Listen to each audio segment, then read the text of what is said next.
안녕하세요. 불면증 치료 경력 10년차 한의사 지근성입니다. 오늘은 많은 현대인들이 겪고 있는 불면증에 대해서 이야기해 보려고 합니다. 여러분, 밤마다 잠들기 위해서 얼마나 많은 시간을 보내고 계신가요? 침대에 누워서 이리저리 뒤척이다 보면 어느새 새벽이 되어 있는 경험, 한두 번쯤은 다들 겪어보셨을 텐데요. 하지만 이런 증상이 반복되면 일상생활에 심각한 지장을 초래할 수 있습니다. 오늘은 불면증의 주요 원인들과 그 중에서 특히 많은 분들이 잘 모르고 계신 하지불안 증후군에 대해서 자세히 알아보려고 합니다. 먼저 잠을 못 자는 이유에는 다양한 원인들이 있는데요. 첫 번째로는 스트레스와 불안입니다. 우리가 직장이나 그리고 학업, 그리고 인간관계에서도 스트레스를 많이 받게 되죠. 그런 경우에도 이제 잠들기가 좀 어려울 수 있고요. 그리고 다음날 어떤 이제 할 일에 대해서 걱정을 하게 되면 그것 때문에 잠 못 드는 경우도 많이 있을 겁니다.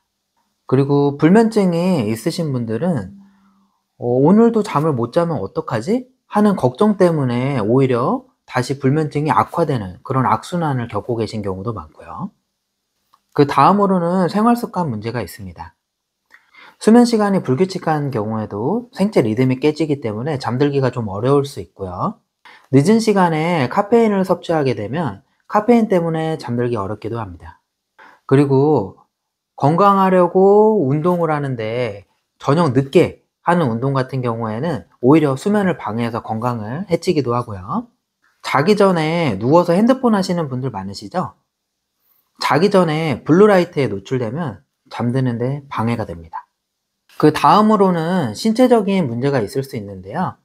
통증 때문에 아파서 잠 못 드는 경우도 많습니다. 그 다음으로는 호르몬 불균형 문제가 있는데요. 갑상선 호르몬이나 아니면은 여성 호르몬 같이 갱년기 문제가 있을 때도 잠들기가 좀 어려울 수 있어요. 그리고 소화 문제 때문에 잠들기가 어려운 경우도 있는데요. 소화가 안 되면 속이 더부룩하거나 배가 아파서 잠들기 어려운 경우도 있습니다. 또 마지막으로 오늘 자세하게 알아볼 하지불안 증후군 때문에 잠 못 드는 경우도 있습니다. 하지불안 증후군에 대해서 좀 더 자세히 알아보겠습니다. 여러분 혹시 다음과 같은 증상을 겪어보신 적 있으실까요?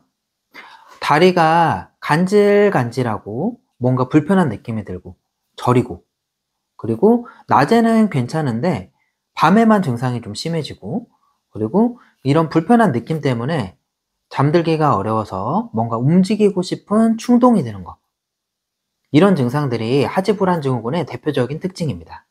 하지불안 증후군은 전체 인구의 한 5%에서 10% 정도 되는데요. 10명 중에 1명, 20명 중에 1명꼴이니까 생각보다 상당히 많은 질환입니다. 하지불안 증후군의 특징에 대해서 설명을 좀 드릴 건데요. 하지불안 증후군은 증상이 발현되는 시간이 조금 특징적이에요.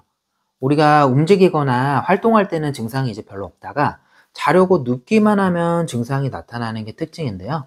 보통 어떤 증상이 많이 나타나냐면 주요 증상으로는 다리가 간질간질하고 뭔가 저린 느낌이 들고 불편한 느낌이 드는 거, 그리고 어떤 분들은 다리가 화끈하고 좀 열감이 있다고도 하고요. 어떤 분들은 찌릿하다고 하는 경우도 있습니다. 하지불안 증후군은 환자분에 따라서 증상이 상당히 다양하게 나타나는데 어떤 불편한 느낌이나 불편한 감각이 나타나는 게 하지불안 증후군의 특징이에요.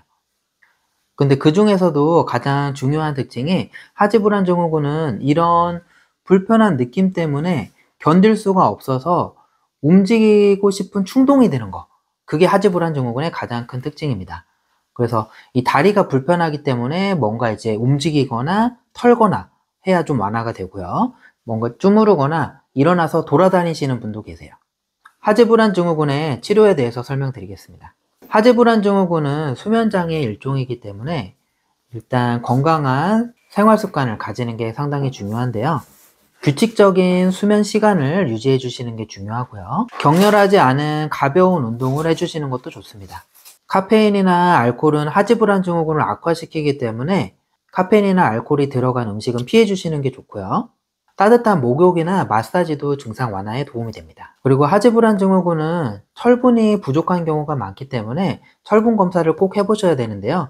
철분 수치가 정상보다 낮게 나온다면 철분제를 복용하거나 철분 주사를 맞아서 철분 수치를 보충하는 게 꼭 필요합니다. 그 다음으로는 한의학적 치료에 대해서 설명을 드릴 건데요.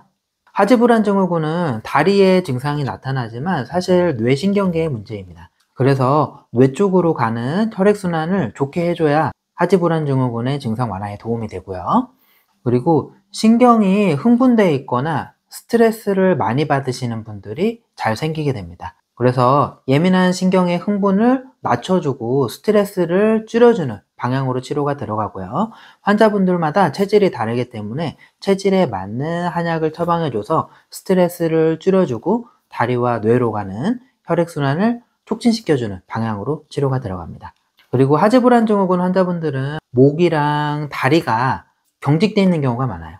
그래서 목과 다리 쪽에 침치료하는 것도 도움이 많이 됩니다. 불면증은 단순히 잠을 못 자는 것 이상으로 우리 삶의 질에 영향을 주는 중요한 건강 문제입니다. 특히 하지불안 증후군과 같이 잘 알려지지 않은 원인들도 있기 때문에 지속적인 수면 문제가 있으신 경우에는 전문가와 상의해 보시는 걸 꼭 권장드립니다. 오늘 영상이 여러분들의 수면 건강에 도움이 되었길 바라겠습니다. 다음 영상에서 더욱더 유익한 건강 정보로 찾아오겠습니다. 구독과 좋아요, 알림 설정까지 부탁드리겠습니다. 감사합니다.